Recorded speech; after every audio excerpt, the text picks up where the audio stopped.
الإنسان وعلمه من البيان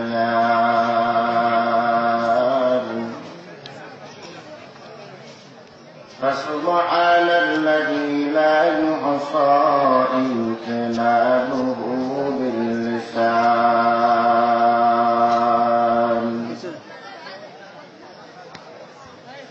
ونشهد أن لا إله إلا الله وحده لا شريك له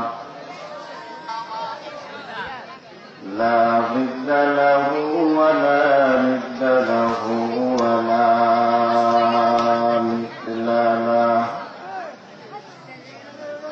ونشهد أن سيدنا وسندنا وحبيب ربنا وطبيبنا وطبيب قلوبنا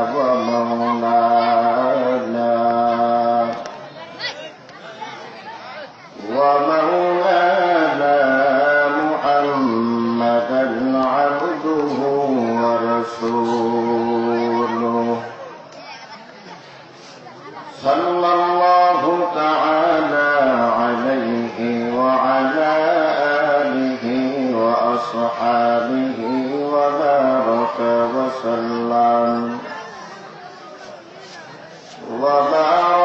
وسلم تسليما كثيرا الذي أرسله الله تعالى بالحق بشيرا ونذيرا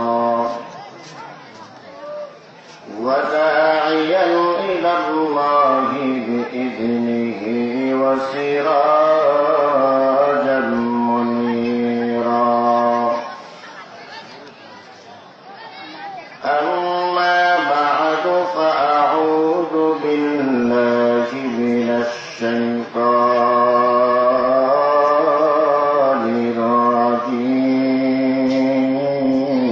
الرجيم بسم الله الرحمن الرحيم وقضى ربك ألا تعبدوا إلا إياه وبالوالدين إحسانا إما يبلغن عندك الكبر أحدهما أو كلاهما فلا تقل لهما أف ولا تنهرهما وقل لهما قولا كريما واخفض لهما جناح الذل من الرحمة وقل رب ارحمهما كما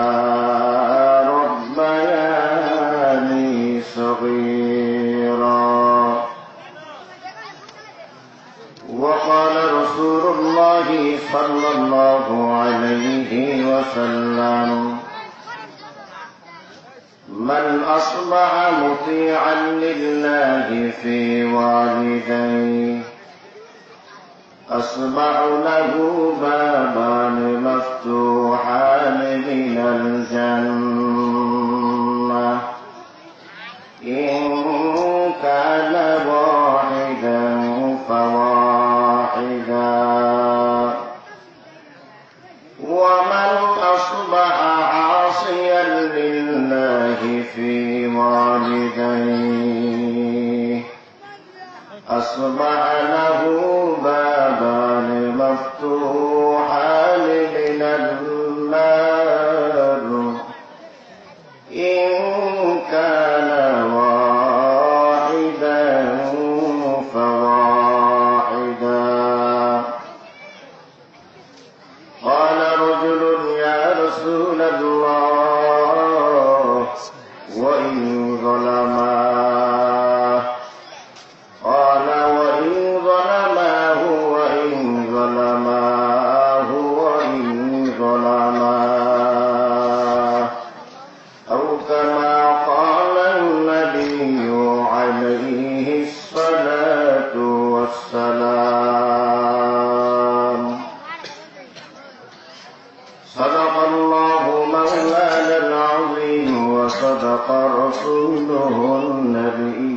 كريم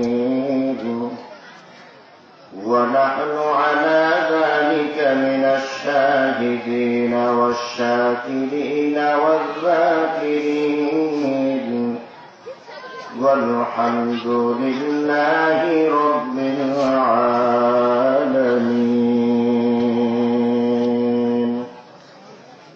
اللهم صل على محمد وعلى آل محمد كما صليت على إبراهيم وعلى آل إبراهيم إنك حميد مجيد. اللهم بارك على محمد وعلى آل محمد كما باركت على إبراهيم وعلى آل إبراهيم إنك حميد مجيد. بلغ العلا بكماله كشف الدجى بجماله حسنت جميع خصاله صلوا عليه وآله. الحمد لله. ভানুকা ইসলামিয়া হাফিজিয়া মাদ্রাসার হাফেজ ছাত্রদের পাগড়ি প্রদান উপলক্ষে অধ্যকার বিশাল ইসলামী মহাসম্মেলনের সম্মানিত সভাপতি সেরেতাজ ওয়ারাসাতুল আম্বিয়া হযরত উলামায়ে কেরাম, দূর দূরান্ত থেকে আগত আল্লাহ পাকের আশিকিন জাকিরিন শাকিরিন মুহিব্বিন মুরিদিয়ানে আওয়াম, কলিজার টুকরা আমার সমবয়সী যুবক বন্ধুগণ, স্নেহের ছোট ভাই, পর্দার আড়ালে অবস্থানরত শ্রদ্ধা সম্মানিতা মা ও বোনেরা, মহান স্রষ্টা দয়াময় রব্বুল আলামিনের দরবারে লাখো কোটি শুকর ও সুজুদ যে আল্লাহ রব্বুল আলামিন অত্যন্ত দয়া ও মায়া করে ভালোবেসে দুনিয়ার সমস্ত ঝামেলা থেকে হেফাজত করে 10 মারে 10 সন্তানকে আপন হয় একই জায়গায় একই মজলিসে জুড়ে মিলে বসার তৌফিক দান করলেন। এজন্য দয়াময় রব্বুল আলামিনের দরবারে শুকর আদাকে মুসলমান হিসেবে ঈমানের আওয়াজকে উঁচু করে সকলেই উচ্চ কণ্ঠে কালিমাতুশ শুকুর উচ্চারণ করি, আলহামদুলিল্লাহ। আরো একটু আওয়াজ দিয়ে বলি আলহামদুলিল্লাহ। লক্ষ কোটি দুরূদ ও সালাম বিশ্ব মানবতার কান্ডারি, বিশ্ব মানবতার মুক্তির দিশারি সাইয়্যিদুল মুরসালিন রাহমাতুল লিল আলামিন শাফিউল মুযনিবিন আখির জামানার পয়গম্বর নবী মুহাম্মদুর রাসূলুল্লাহ সাল্লাল্লাহু আলাইহি ওয়াসাল্লামের উপর রাত 12টা বেজে গিয়েছে। ওয়াজ নসিহত করার আসল উদ্দেশ্য হলো তো ইসলামের পথে আসা, নাকি বলেন? ওয়াজ নসিহত করার আসল উদ্দেশ্য হলো ইবাদত বندگی করা না ছাড়া। এখন দীর্ঘ রাত পর্যন্ত যদি ওয়াজ নসিহত করা হয় আর যদি ফজরের নামাজটা আপনারা কাজা করে ফেলেন, সব হবে না গুনাহ হবে? যেটা বলেন অল্প কিছুক্ষণ সময় কথা বলবো, আপনারা থাকবেন না ভাগবেন? দেখি তো কারা কারা ভাগবেন, একটু হাত লাগান।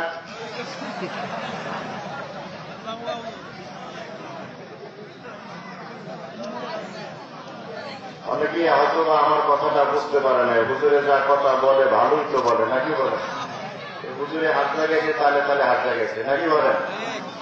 আপনারা একটু সবাই আমার কাছে কাছে আসেন। লা ইলাহা ইল্লাল্লাহ, আসেন সামনে আসেন। লা ইলাহা ইল্লাল্লাহ, লা ইলাহা ইল্লাল্লাহ মুহাম্মাদুর রাসূলুল্লাহ। সূরা বনী ইসরাঈল থেকে একখানা আয়াত আপনাদের সামনে সামনে তেলাওয়াত করেছি। এই আয়াতের ভিতরে দুইটা হকের কথা বলেছেন আল্লাহ। কে বলেছেন? কয়টা হকের কথা বলেছেন? দুইটা হক। একটা আল্লাহর হক আর একটা বান্দার হক, অর্থাৎ মাতা পিতার হক। আমি মাতা পিতার হক সম্পর্কে কিছুটা আলোচনা করব ইনশাআল্লাহ। তো মাতা পিতার হক বোঝার আগে সন্তানের হক বোঝা দরকার, নাকি বলেন? সন্তানের হক আছে কি নাই? সন্তানের হকের ভিতরে একটা হক হল, সন্তান যখন দুনিয়াতে আসে 7 দিনের মাথায় সন্তানের নামে একটা আকিকা করতে হয়। এটা সন্তানের হক।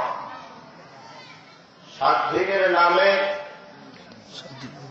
ইসলামের দৃষ্টিতে অর্থবোধক সুন্দর একটা নাম রাখতে হয়, নাকি বলেন? সবচেয়ে বড় হক হল, আমার আগে যত বক্তাই বয়ান করেছেন প্রত্যেকেই বলেছেন কিছু না কিছু, কোরআন শিক্ষা দেওয়া। এটা হচ্ছে সন্তানের সবচেয়ে বড় হক।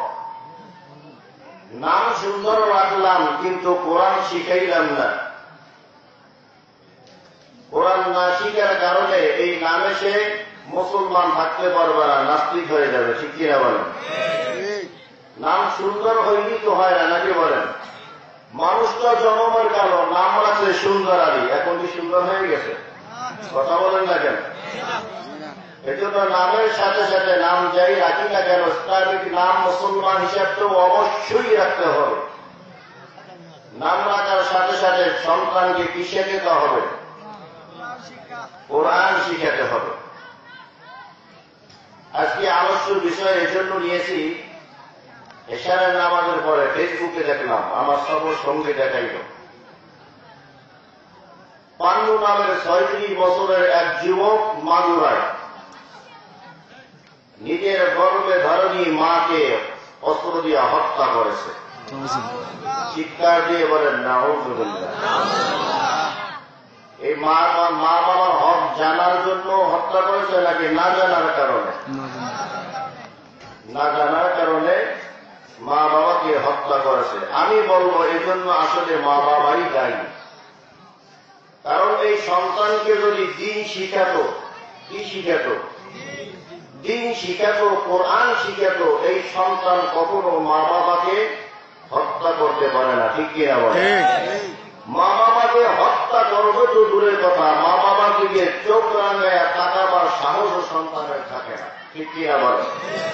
কোরআন এমন একটা ধর্ম, ইসলাম এমন একটা ধর্ম, যেই ধর্মে আদব কায়দা শিখায়। সুবহানাল্লাহ বলেন। অন্য কোন ধর্মে এরকম আদব কায়দা নাই, ইসলাম ধর্মের ভিতরে যা আছে। ঠিক কিনা বলেন?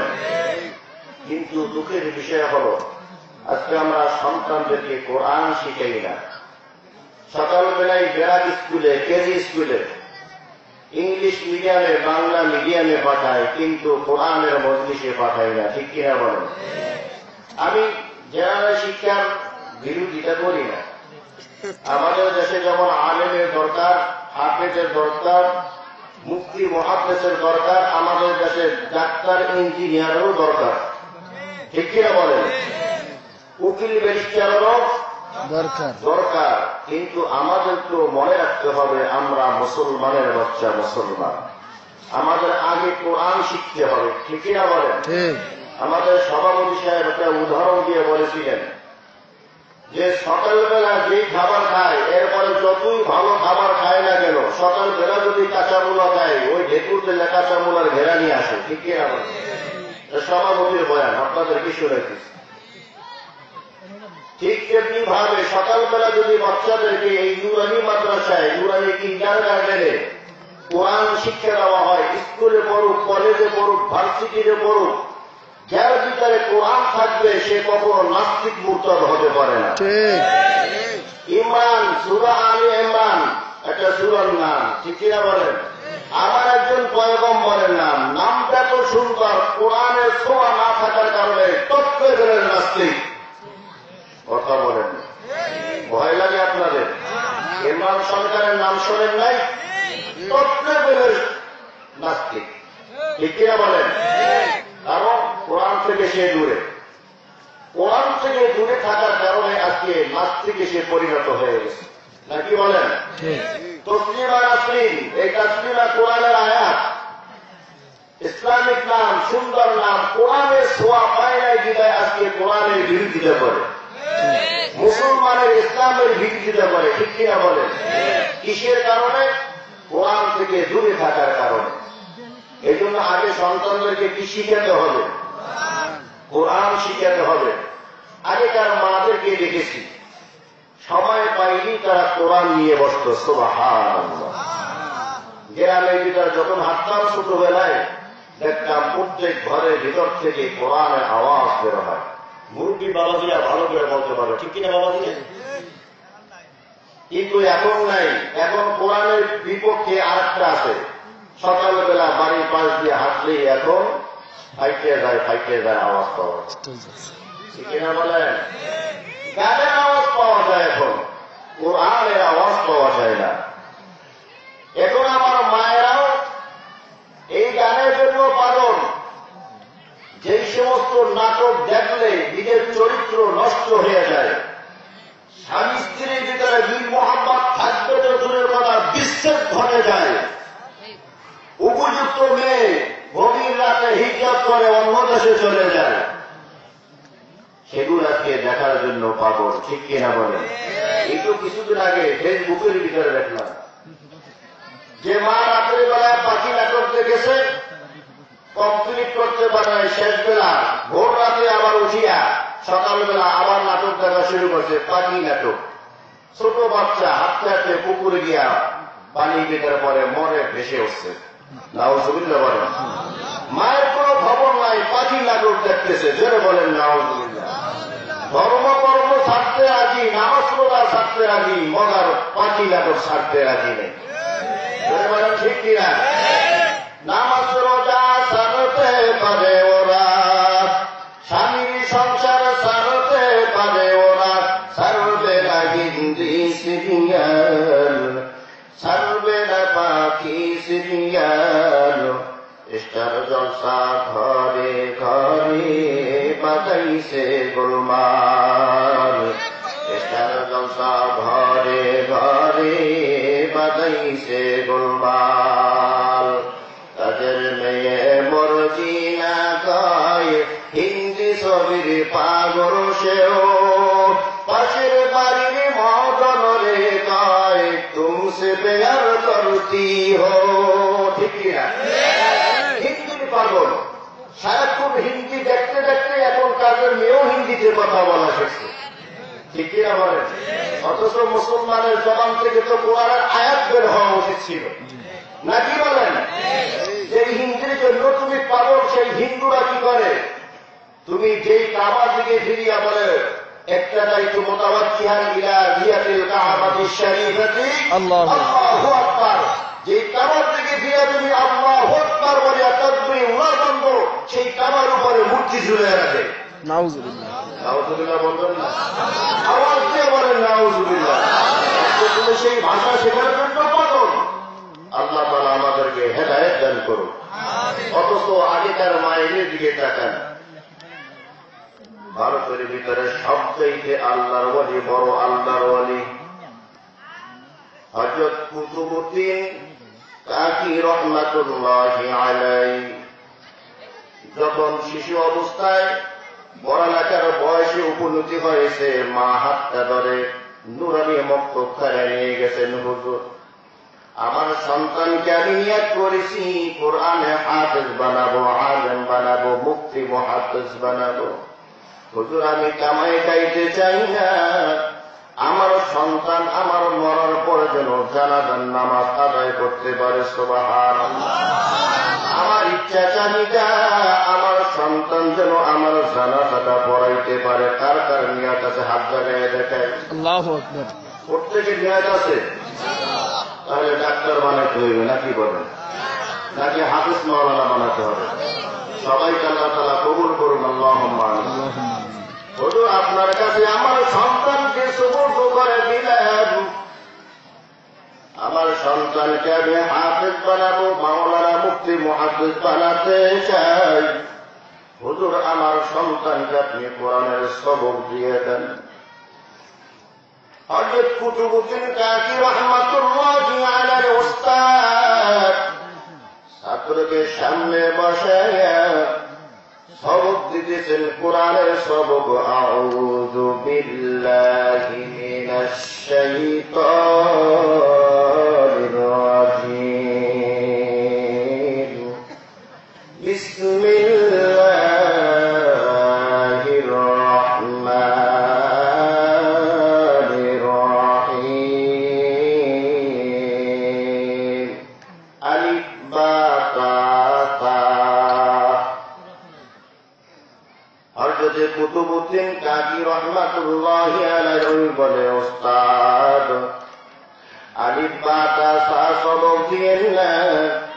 আউযু বিল্লাহ পড়েছেন, বিসমিল্লাহ পড়েছেন, এবার সবক দেন আলিফ লাম মিম। যালিকাল কিতাবু লা রাইবা ফীহি হুদাল লিল মুত্তাকিন। কুতুবুদ্দিন কাকি রাহমাতুল্লাহি আলাইহি উস্তাদ বড় বড় চোখ দিয়া ছাত্রের দিকে তাকায়। ছোট বাচ্চা, এখন তো আলিফ বা তা তা সবক দেওয়ার সময়, কিন্তু আলিফ বা তা তা পড়ে না। কোরআনের সবক শুরু করে দিয়েছে, পড়তেছে পড়তেছে। এভাবে তিলাওয়াত করতে করতে 30 পারা অর্ধেক কত 15 পারা কোরআন শরীফ উস্তাদকে মুখস্থ শুনিয়ে দিয়েছে। আরো আসতে বলেন। আল্লাহর ওয়ালি 15 পারা কোরআন শরীফ উস্তাদকে বিনা লোকমায় সহি শুদ্ধভাবে শুনাই দিলেন। উস্তাদ বড় আশ্চর্য হয়ে যায়। ছোট বাচ্চা 15 পারা কোরআন শরীফ কিভাবে পড়তেছে, কোন জায়গায় একটু ঠেকে না, সহি শুদ্ধভাবে তেলাওয়াত করতেছে। উস্তাদের চোখ দিয়ে টপ টপ করে পানি পড়তেছে। ছাত্র হাতটা ধরিয়া বলে, বাবা তুমি তো আমার কাছে পড়তে আসো নাই, বরং তুমি আমাকে পড়াইতে এসেছো। 15 পারা যখন তেলাওয়াত করা হয়ে গেছে, 16 পারা সুর দিয়ে এখন আর পারে না। বলে, বাবা তুমি সামনে আরো পড়ো, আরো পড়ো, যত পড়ো আমার বড় ভালো লাগে, কিন্তু সামনে আর পড়তে পারে না। কুতুবুদ্দিন কাকি রাহমাতুল্লাহি আলাইহি উস্তাদ হাতটা ধরিয়া বলে, তোমার মায়ের কাছে চলো, দেখি কোন মা তোমাকে গর্ভে ধারণ করেছে। কুতুবুদ্দিন কাকি রাহমাতুল্লাহি আলাইহি হাতটা ধরিয়া মায়ের কাছে গিয়া হাজির হয়েছে। আল্লাহর বান্দি, তোমার সন্তান আমার কাছে পড়তে দাও নাই, বরং আমাকে পড়াইতে দিয়েছ। এ আল্লাহর ওলির মা, তুমি তো জানো না, যখন আউযু বিল্লাহ বিসমিল্লাহ পাঠ করি আলিফ বা তা সবক দিলাম। আলিফ বা তা বলে, হুজুর আলিফ বা তা পড়ব না, আমাকে আলিফ লাম মিমের সবক দেন। নিজে আলিফ লাম মিম বলিয়া পড়া আরম্ভ করলেন। 1 নয় 2 নয় 15 পারা মুখস্থ আমাকে শোনাইয়া দিয়েছে। এরে কুতুবুদ্দিনের মা, বলো ঘটনা কি? তোমার এই সন্তান, ছোট সন্তান 15 পারা কোরআন কিভাবে মুখস্থ করলো? কোন আমলের বিনিময়ে বলো, কোন আমলের বিনিময়?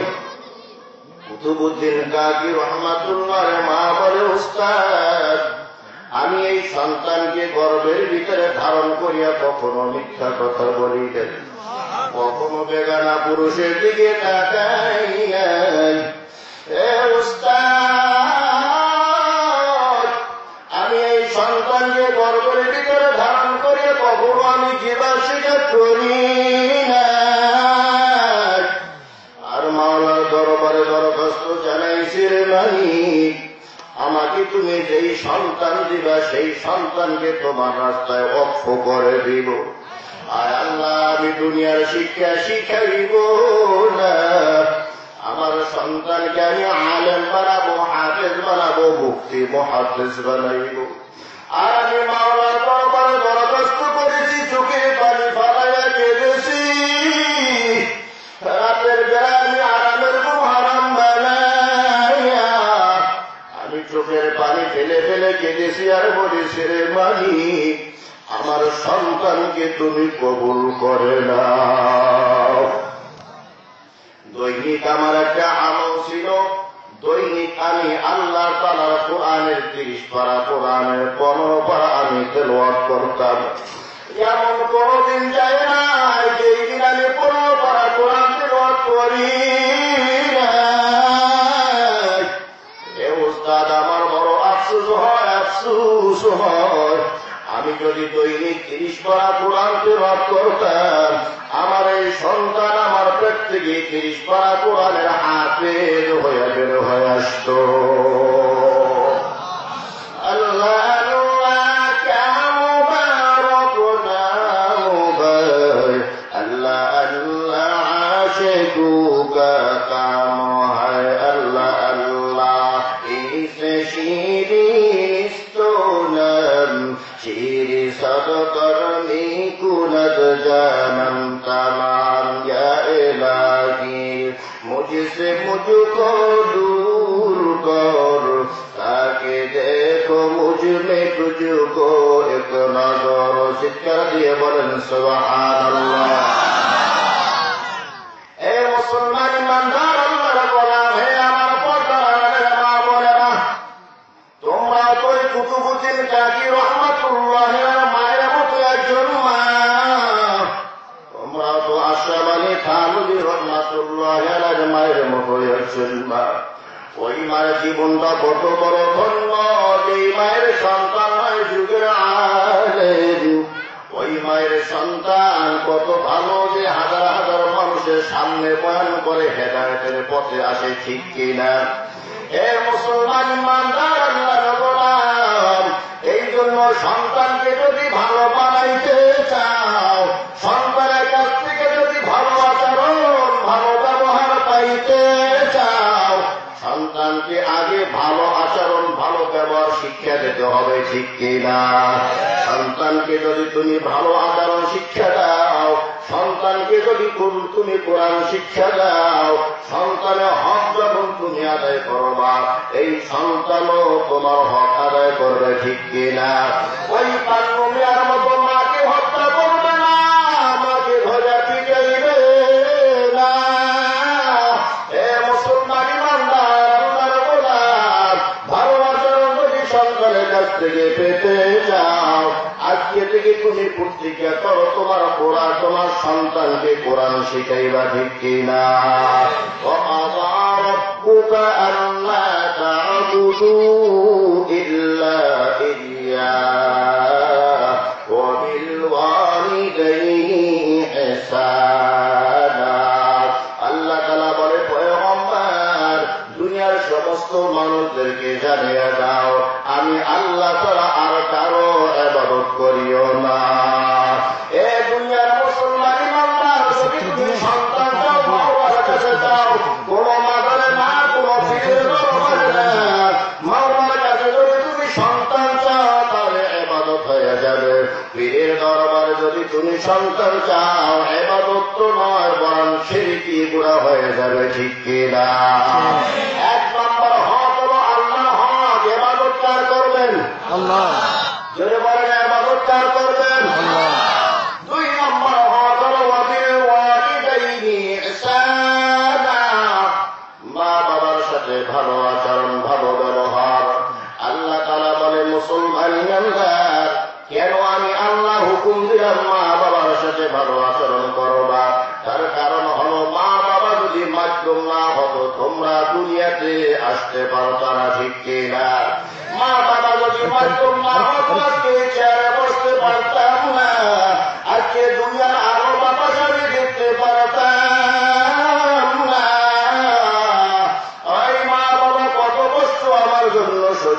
করেছে।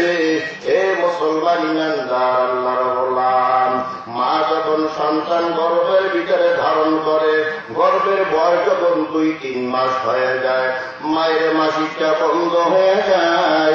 সন্তান মায়ের মাসিক খায়, ক্যালসিয়াম খায়, আস্তে আস্তে মায়ের পেটের ভিতরে সন্তান বড় হতে থাকে। সন্তান মায়ের পেটের ভিতরে যতই বড় হতে থাকে, মায়ের চিন্তা বাড়ে না কমে? মায়ের চিন্তা বাড়তে থাকে। কিসের চিন্তা? মা চিন্তা করতে থাকে এই সন্তান জন্ম দিতে গিয়া কত মা দুনিয়া হতে বিদায় হয়ে যায়। জানি না আমার নসিবে কি আছে, আমি এই সন্তান প্রসব করতে গিয়া দুনিয়াতে বেঁচে থাকতে পারবো কিনা। মা বড় দুশ্চিন্তাগ্রস্ত হয়ে যায়। শীতের মৌসুম, গভীর রাত, যন্ত্রণা শীতের রাত, দুনিয়ার সমস্ত মানুষ ঘুমে বিভোর, মাও ঘুমে বিভোর, স্বামীও পাশে ঘুমে বিভোর। এমন সময় সন্তান মায়ের পেটের ভিতরে পরিচয় জোরে আঘাত, মায়ের আরামের ঘুম হারাম হয়ে যায়। বেদনা সহ্য করতে পারে না, ঘুম থেকে উঠিয়ে বসে। পাশে স্বামী ঘুমিয়ে আছে, কিন্তু স্বামীকে জাগায় না, ঘুম থেকে জাগায় না, স্বামীকে জাগায় না, দুনিয়ার কারো কাউ কাছে জাগায় না। চোখের পানি ফালাইয়া কান্দের বড়রে ভাবি, এমন করে আমার সন্তান আমাকে ব্যথা দিয়েছে রে ভাবি, আমি সহ্য করতে পারি না। আল্লাহ, যত ব্যথা দেয়, যত দুঃখ আমাকে দেয়, আমার গর্ভের সন্তানকে তুমি নষ্ট করে দিও না। মা চোখের পানি ফালাইয়া কান্দে, দুনিয়ার কেউ জানে না, কারো কাছে শরমে কারণে মুখ খুঁজে কারো কাছে বলতেও পারে না। এ মুসলমান ইমানদার, এই সন্তান যখন প্রসবের সময় হয়ে যায়, অসহনীয় বেদনা মায়ের শুরু হয়ে যায়। মা চিৎকার দেয়, কোন সময় বেহুশ হয়ে যায়। কষ্ট সহ্য করতে না পারিয়া বান্ধবীদেরকে বলে, রে বান্ধবীরা রে, প্রসাব বেদনা আমি সহ্য করতে পারি না রে বান্ধবী, আমি সহ্য করতে পারি না। একটা চাকু আমার হাতে দে, কল্লা টাকা দিয়ে আমি দেহ থেকে আলাদা করে দেয়, আমি আর কষ্ট সহ্য করতে পারি না। গভীর রাতে ঘুম থেকে জাগিয়া স্বামীর 2টা পা চলে ধরে আর বলে, স্বামীরে, দীর্ঘদিন পর্যন্ত তোমার ঘর সংসার করেছি রে স্বামী, আজকে আমার সন্তান সম্ভাবনা, জানি না এই সন্তান প্রসব করতে গিয়ে আমি বেঁচে থাকতে পারবো না, কি মরে যাব। এরে স্বামী, তুমি আমাকে ক্ষমা করে দিও, আমার কোনো দায়দাবি তুমি রাখিও না। শ্বশুর শাশুড়ির কাছ থেকে বিদায় নিয়ে, স্বামীর কাছ থেকে বিদায় নিয়ে যখন মা সন্তান প্রসব করতে যায়, গলা কাটা মুরগির মতো বিছানার ভিতরে ছটফট করতে থাকে। মা কখনো বেহুশ হয়ে যায়, আর বান্ধবীদেরকে বলে, বান্ধবীরা রে, কষ্ট আর সহ্য করতে পারি না, একটা চাকু আমার হাতে দে, কল্লাটা কাটি আমি দেহ থেকে আলাদা করিয়া দেই। এই মা অতি কষ্ট সহ্য করিয়া যখন সন্তান প্রসব করে, সন্তান যখন দুনিয়াতে আসে, সন্তান দুনিয়াতে আসার পর যখন সন্তান দুনিয়াতে এসে ওয়া বলিয়া একটা চিৎকার দেয়, বেহুশ মা সাথে সাথে হুশ ফেরে পায়, বলুন সুবহানাল্লাহ। অমনি বান্ধবীদেরকে ডেকে বলে, বান্ধবীরা রে, আমার ওই কচি সন্তানের কাজ আওয়াজ আমার কানের ভিতরে শোনার সাথে সাথে আমি অতিরিক্তের সবটুকু কষ্টগুলো ভুলে গেছি রে বান্ধবী, আমি দুর্বল হয়ে গেছি, নিস্তেজ হয়ে গেছি। ওই সন্তানকে আমার বুকে তুলিয়া দে। বান্ধবীরা বলে, আল্লাহর বান্দি, কিছু কিছুক্ষণ আগে তো তুমি চাকু চেয়েছ, কল্লাটা কাটিয়ে আলাদা করিয়া দিবা, এখন আবার কেন সন্তান বুকে চাও? মা তখন চোখের পানি ফালাইয়া, আনন্দের পানি চোখ থেকে ফালাইয়া বলে, বান্ধবী তোরা বুঝবি না, বুঝবি না, এই সন্তানের কচি মুখের কান্না আমার যখন কানের ভিতরে চলে যায়, আমি মা অতীতের সব দুঃখ কষ্ট গুলা ভুলে যাই। বলুন সুবহানাল্লাহ। এই জন্যই আমার মাওলা জোর দিয়ে দিয়েছে, ওয়াবিল ওয়ালিদাইনি ইহসানা। এ বান্দা, তুমি মা বাবার সাথে ভালো আচরণ করো, বিশেষ করে ইম্মা ইয়াবলুগান্না ইনদাকাল কিবারা আহাদুহুমা আও কিলাহুমা ফালা তাকুল লাহুমা উফিন ওয়ালা তানহারহুমা। এই মুসলমান ইমানদার, যখন তোমার মা বাবা বৃদ্ধা হয়ে যায়, দুর্বল হয়ে যায়, একজন অথবা উভয়, তাদের সাথে তোমরা খারাপ আচরণ করিও না, এমন কথাবার্তা বলিও না যেই কথা শুনিয়া তারা উহ শব্দ বলতে পারে, অথবা তুমি তাদের কথা শুনিয়া দুইটা বাক্যা তোমার কথা শুনিয়া যেন তারা উহ শব্দ বলতে না পারে, অথবা তাদের কথা শুনিয়া তুমি উহ শব্দ বলিও না। তাহলে তুমি কেমন কথা তাদের সঙ্গে বলো না? আল্লাহ তাআলা বলে দেন, ওয়াকুল লাহুমা কওলান কারীমা। সম্মান সুযোগ বাক্য দিয়া তাদের সামনে কথা বলো, নরম নরম শুনে তুমি তাদের সামনে কথা বলো রে আল্লাহর গোলাম। আর এই সন্তান যখন বড় হয়ে যাইবা, আর তোমার মা বাবা বৃদ্ধা হয়ে যাবে, তারা দুর্বল হয়ে যাইবে, ওয়াকুল লাহুমা কওলান কারীমা, নরম সুরেতে সম্মান দিয়া কথা বলবা, ওয়াখফিদ লাহুমা জানাহাজ যুল্লি মিনার রাহমা, তোমার অনুগ্রহের ডানা তাদের সামনে বিছাইয়া যাও।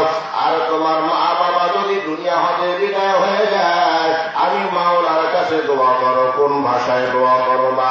এই দোয়ার ভিতরে তুমি কি বলবা আমি মাওলা তোমাকে শিখিয়ে দিলাম। সবাই জবানটা নাড়ে বলে, রব্বির হামহুমা কামা রব্বায়ানি সগীরা, রব্বির হামহুমা কামা রব্বায়ানি সগীরা। আয় আল্লাহ, আমার মা বাবাকে দুনিয়াতে নাই, আমি যখন অবশ ছিলাম, ছোট ছিলাম, তারা অনেক আদর যত্ন করে আমাকে লালন পালন করেছে। আল্লাহ তাআলাকে দুনিয়াতে নাই, তোমার কুদরত করে তুলে দিলাম রে মালিক। শৈশবকালে আমাকে যেমন লালন পালন করেছে, শিশু অবস্থা আমাকে যেমন লালন পালন করেছে, আল্লাহ তুমি আমার মা বাবা ওইভাবে লালন পালন করিও। সুবহানাল্লাহ। এ মুসলমান ইমানদার আল্লাহর গোলাম, মা বাবার যদি খেদমত করো, দুনিয়াতে তোমার সম্মান বেড়ে যাবে, আখিরাতেও সম্মান বেড়ে যাবে। বলুন সুবহানাল্লাহ। আল্লাহর পয়গম্বরের জমানায় সুদূরিয়া মানে বসবাস করত ওয়াইসুল কুরনি নামে একজন আল্লাহর পয়গম্বর আশিক। আল্লাহর পয়গম্বরের কাছে চিঠি দিয়েছেন, পয়গম্বর আপনার দরবারে আমাকে আসতে মনে চায়। ও পয়গম্বর, আপনাকে একটা নজর দেখতে মনে চায়, আপনার খেদমত করতে মনে চায়। পয়গম্বর, একটা নজর যদি আপনাকে আমি দেখতে পারতাম, সাহাবী আমি হতে পারতাম। একজন সাহাবীর এত দাম, এত দাম, একটা সাহাবীর এত দাম। আল্লাহর পয়গম্বর বলেন, যেই ব্যক্তি ইমানের সাথে আমি মুহাম্মদুর রাসূলুল্লাহ সাল্লাল্লাহু আলাইহি ওয়াসাল্লামকে দেখলো, আবার ইমানের সাথে দুনিয়া হতে বিদায় হয়ে গেল, ওই ব্যক্তির উপরে